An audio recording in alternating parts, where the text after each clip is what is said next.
So racism sucks, eh? You're not applauding right now, you're such a terrible person.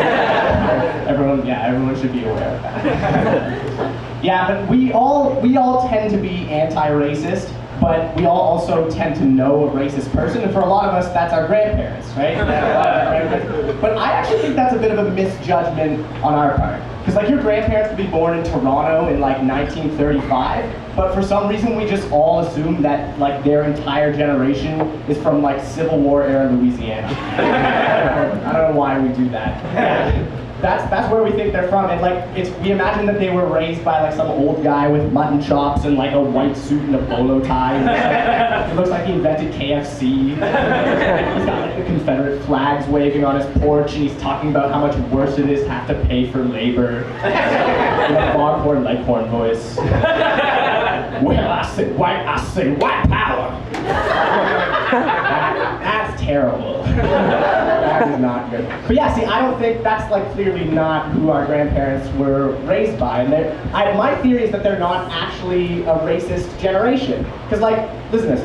Like, racism hasn't been in style for like 50 years, right? I'm not saying it doesn't exist, it's obviously still around, but like you look at a racist person the same way you look at like someone wearing parachute pants. It's like out, it's weird, it's outdated, it's not cool at all. It's a pretty even parallel.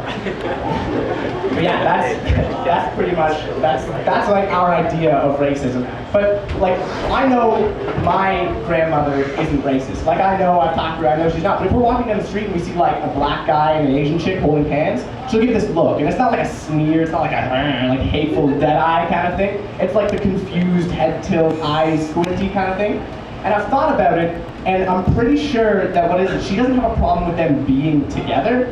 She just literally thinks that they have incompatible reproductive parts. She's not ideologically racist, she's just logistically racist. She's reacting to that the same way any of us would react to like a cat and a squirrel doing it. What? How is that? Yeah, it's funny how like society's progressive ideas have changed over time. Like take how society's dealt with people with mental handicaps. Like in the early 1800s, they fucking had no idea what that was. But the best part is they totally thought they did too. They're like, yeah, we totally know what this is. This is demon possession. Absolutely. And like the very best solution they could think of was like, you know that new electricity thing that we know very little about? Let's just fucking zap them with all But things slowly, they started to get better. By like the 1950s, I think things were pretty good for people with mental disabilities, but like the way that society approached it was still like pretty bad. Like for example, I once read this essay written in the 1950s, and it's about this guy's experience with children with special needs, and it's like a beautiful, like lovely story about how caring and like loving and clever they can be. But it's written in the 50s, so he's using 50s terminology. So you'll be like reading all this really heartfelt stuff, and you'll come to a sentence like, "My soul was touched by the idiot children." You cringe at it, but like that was, if you didn't use the word idiot children, people would have been like, "God, have some respect, goodness."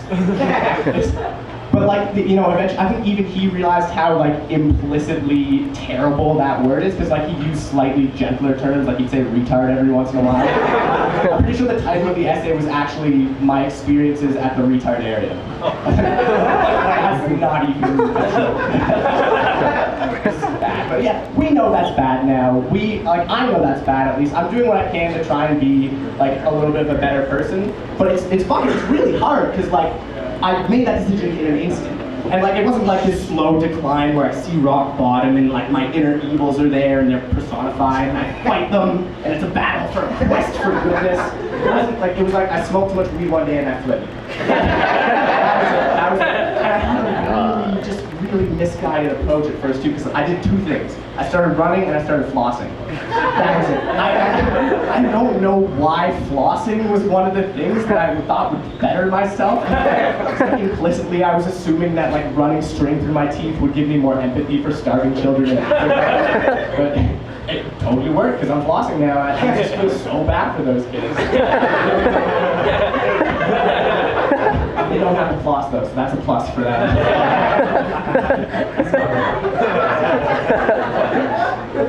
But yeah, the problem, so I started running also, and the problem with running to improve yourself is that you have to be careful about which route you take. Which sounds like a shitty Facebook status, but I mean it literally. You have to be careful, because I had this one route, and I was going by a hospital. And what are you saying to people in a hospital when you run by the hospital? There are two options. You're either saying, "Ew, gross, ew." Or you're saying that you're in such good physical condition that you're going to deliberately put yourself in discomfort so that you can be in like this much better physical condition. You're like, there's like people who aren't going to make it to next week, and you're like, man, it was a good 10K, but like I really didn't work my calves enough. But like imagine some poor guy with the winter and he's like walking down some stairs and he takes a bad fall on some ice and now he has to relearn how to walk. And he's in the OT room and he's holding onto those parallel bars and he's like straining as hard as he can to go 20 feet. He's just thinking about how he wishes one day he could walk his children to the park again. And then he looks out the window and he sees some asshole.